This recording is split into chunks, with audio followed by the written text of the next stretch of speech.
Casi a diario, el gobierno federal resalta las excelentes relaciones entre México y Estados Unidos, pero lo cierto es que ambos países tienen varios frentes abiertos. Desde el año pasado, México y Estados Unidos han estado inmersos en una disputa por agua. Trump asegura que México debe 1.100 millones de metros cúbicos, correspondientes al quinquenio 2020-2025, lo que afecta a los agricultores de Texas. Pero el gobierno federal ha insistido en que eso se debe a las recientes sequías. México ya aceptó entregar a Texas 431.5 millones de metros cúbicos de agua del río Bravo al año entre 2026 y 2030. Pero el problema del agua ha tenido más repercusiones. El Congreso de Estados Unidos condicionó todos los fondos de asistencia para el gobierno de México, excepto los dedicados a combatir drogas sintéticas, hasta que la administración Trump certifique que el país cumple con sus adeudos de agua procedentes de la cuenca del río Bravo. El pasado fin de semana, Donald Trump dijo que le pidió a la presidenta Claudia Sheinbaum detener los envíos de petróleo a Cuba. Pero la presidenta aseguró que en la más reciente llamada con el mandatario estadounidense no se habló del tema.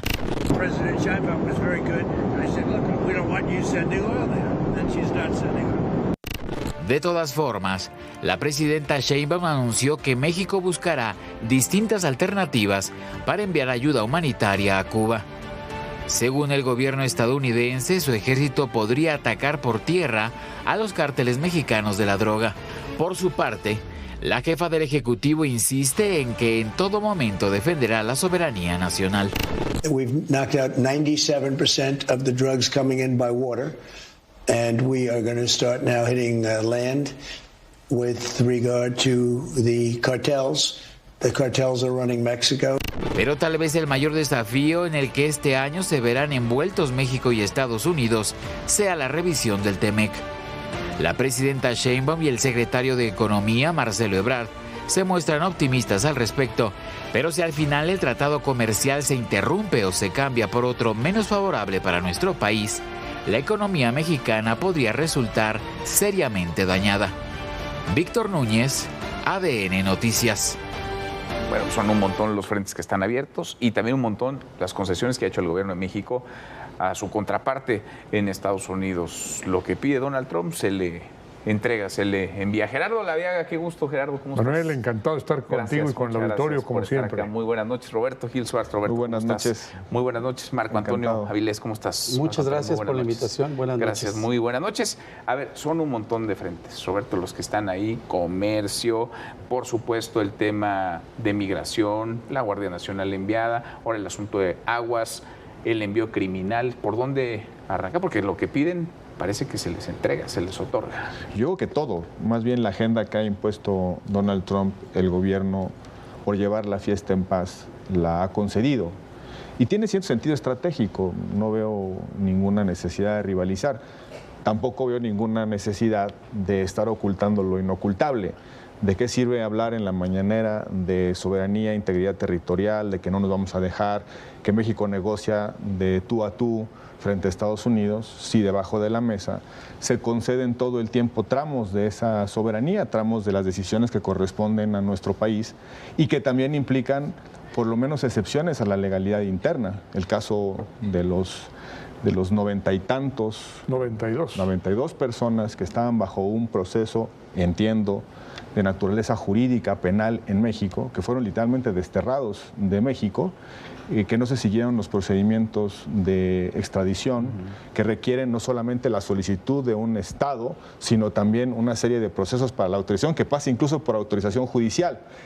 Decía que no es la primera vez, la presidenta, que no es la primera vez que sucede. Yo le recuerdo que en las extradiciones que se llevaron a cabo con Peña Nieto y con Felipe Calderón, todos estaban en situación ya de autorización judicial para ser extraditados. Entonces, al final de cuentas, la propia legalidad se vulnera con el propósito de conceder esos tramos de... Es decir, siempre ha habido procesos de extradición hasta ahora. Hasta ahora. Hasta ahora que son expulsados. ¿Cómo les podríamos llamar a estos criminales que estaban en cárceles mexicanas? Coincido con Roberto en relación a que son destierros y que efectivamente se actuó al margen de la ley.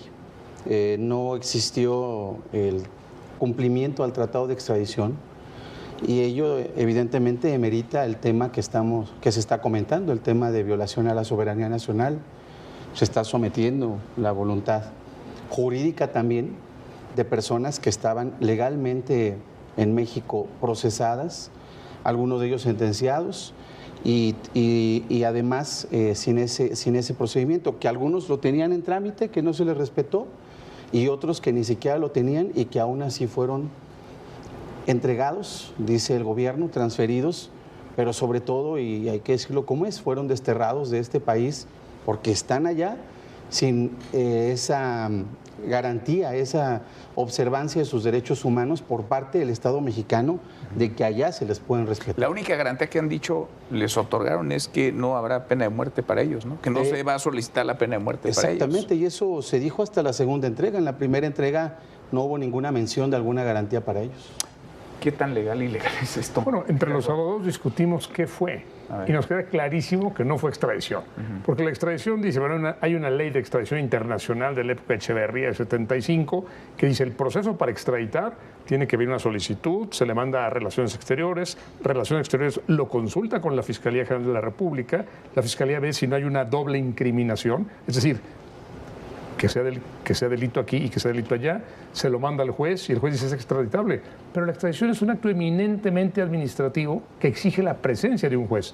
Y aquí los jueces han brillado por su ausencia. Ningún juez ha dicho nada. Señor, ahí van. ¿Es destierro? ¿Es expulsión? ¿Qué cosa es? Porque luego vienen los amparos. Entonces, ¿sobre qué? ¿Cuál es el acto reclamado? ¿Expulsión, destierro, extradición? Además, ya sin ningún tipo de efecto, ¿no? Pues ya están allá, no los van a regresar. Y no hay manera, porque ya están allá. Aunque ganaran el amparo aquí, ¿qué le decimos a Estados Unidos? ¿Devuélvelos? No los devuelvo.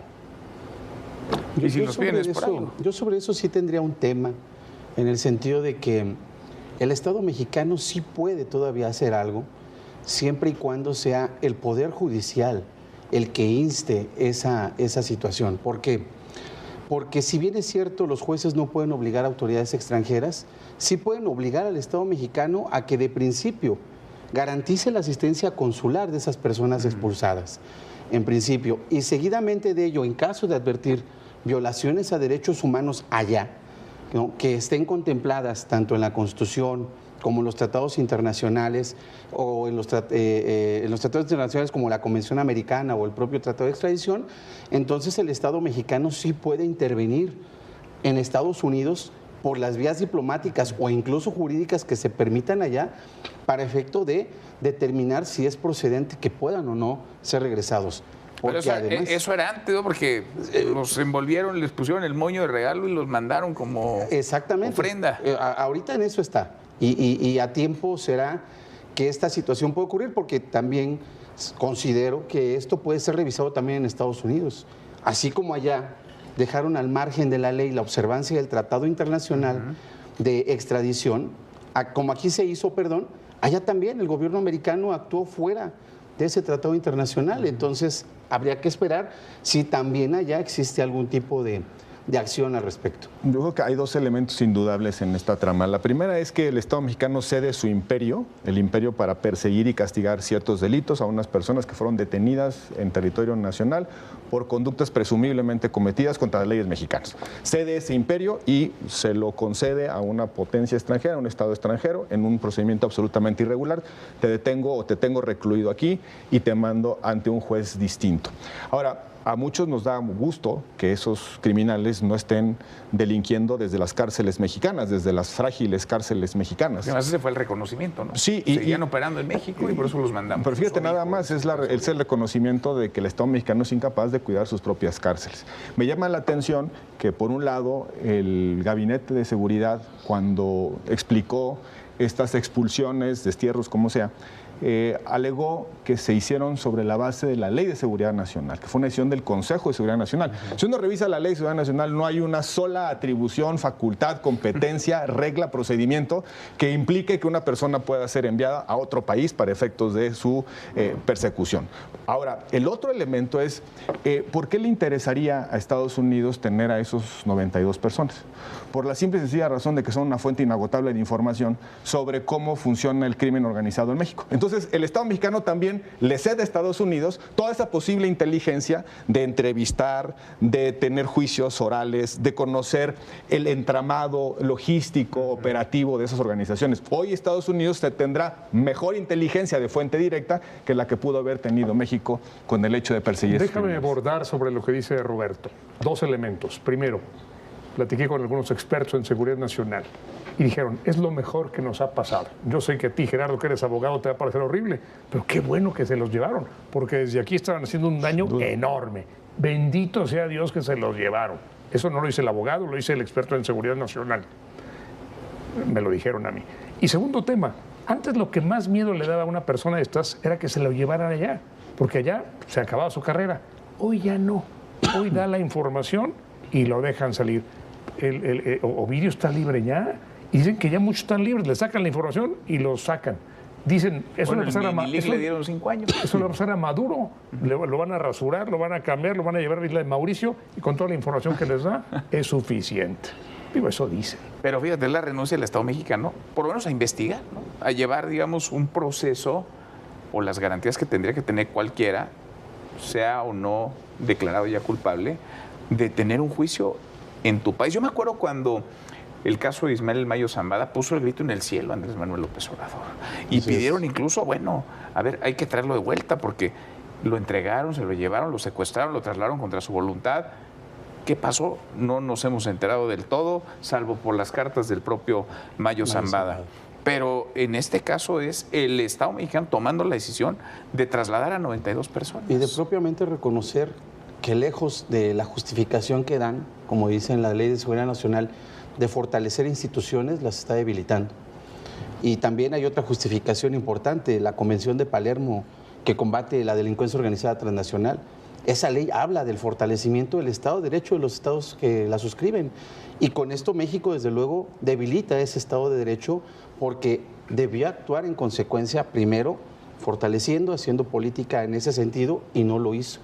Y al renunciar, evidentemente, está, insisto, cediendo soberanía y está, además de todo, por un lado, cediendo soberanía, violando derechos de víctimas acá en México, porque allá en Estados Unidos no se está reconociendo ese derecho para las víctimas, pero además está renunciando también a toda este cúmulo de realmente tener justicia en México. Entonces, ¿hacia dónde va eso? A ver, las víctimas de estas personas en México, me imagino, estarían esperando justicia.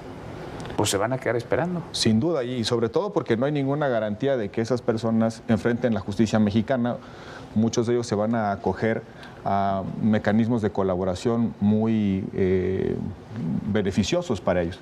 Pero tiene esto además una consecuencia de mediano o largo plazo. Conforme vayan aumentando las exigencias del gobierno americano en la agenda, México va a ir perdiendo el argumento de mi legalidad no me lo permite. ¿Cómo vamos a contestar? Mi legalidad no me lo permite, mi Constitución me lo prohíbe, cuando se vuelvan más exigentes algunas de las demandas, si el propio gobierno ha aceptado violar su legalidad interna a cambio de esta suerte de ofrendas temporales para llevar la fiesta en paz.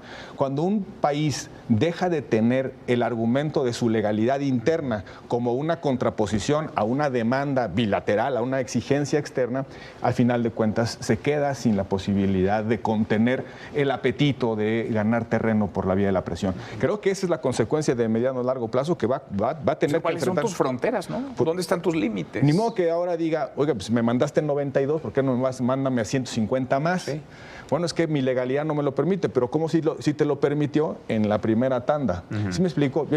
Vendrá esta contradicción interna. Por eso, un gobierno escrupuloso de su legalidad interna es un gobierno que tiene libertad y sobre todo posibilidades de decir no frente a presiones injustificadas, caprichosas o arbitrarias de una contraparte. Y aquí al contrario. Desde el punto de vista jurídico no hay salida. O sea, todo ha sido mal, ha sido una violación tajante. Fíjate lo que dice el artículo 22 de la Convención Americana de Derechos Humanos. Nadie puede ser expulsado del territorio del Estado del cual es nacional. Punto. O sea, la expulsión se hizo contra la Constitución, contra la ley, contra la Convención Americana. Pero déjame poner sobre la mesa un tema provocativo. ¿No es hora ya de ajustar algunos de nuestros preceptos constitucionales y legales? No lo sé. Pues para allá nos están Quizá llevando, tenemos que parece, estar revisando y tendremos que revisar que hubiera una... Porque fíjate, la extradición, por otra parte, la gente que se acoge a la extradición puede llevar años y años y se amparan y no se van y no se van y no se van y aquí se quedan y se acogen muy bien con abogados muy buenos como Marco y se quedan aquí. Y a lo mejor lo ideal es que se vayan. Por eso quizá habría que revisar, hacer una extradición más explícita, Ahora, y más esa rápida, figura ya está... más expedita. Pues es un cero a la izquierda, ¿no? Ahorita, con estas 92 expulsiones sí, pero crear una figura más expedita, ¿se valdría? ¿Se podría, Roberto? Tú has sido legislador, tú has estado en el centro del debate.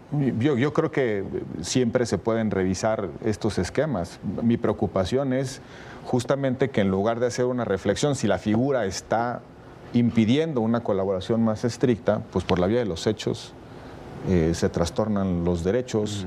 Yo entiendo y comprendo a quien le da mucho gusto, a mí me da mucho gusto que esos delincuentes dejen de estarle haciendo daño a México. El problema es que hoy son ellos, pero mañana puede ser cualquiera. Claro, tú o yo. Claro. ¿Por qué? Porque cuando se fragmenta, se debilita procedimientos y reglas que protegen derechos para uno, se hace para todos. ¿Cuál es el paraguas jurídico, no? Así es, porque además... O sea, ¿qué te cubre como ciudadano? Es que sí o sí debe de haber intervención judicial en todo esto. Y aquí no la hubo.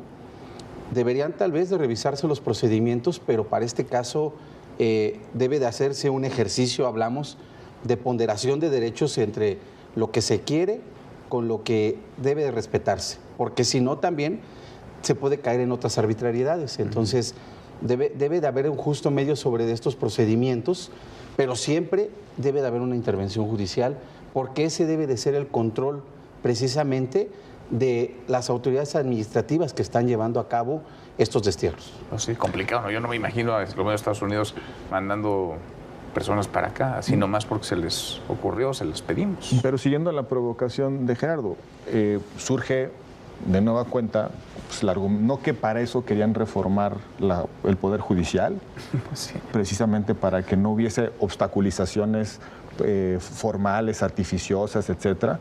Pues después de la reforma judicial prefieren una vía de facto que la vía jurídica de convencer a los jueces que hoy sintonizan con sus posiciones políticas. Me parece contradictorio una cosa con la otra. ¿Para qué quiero jueces a modo si no los utilizo? Si no los voy a utilizar.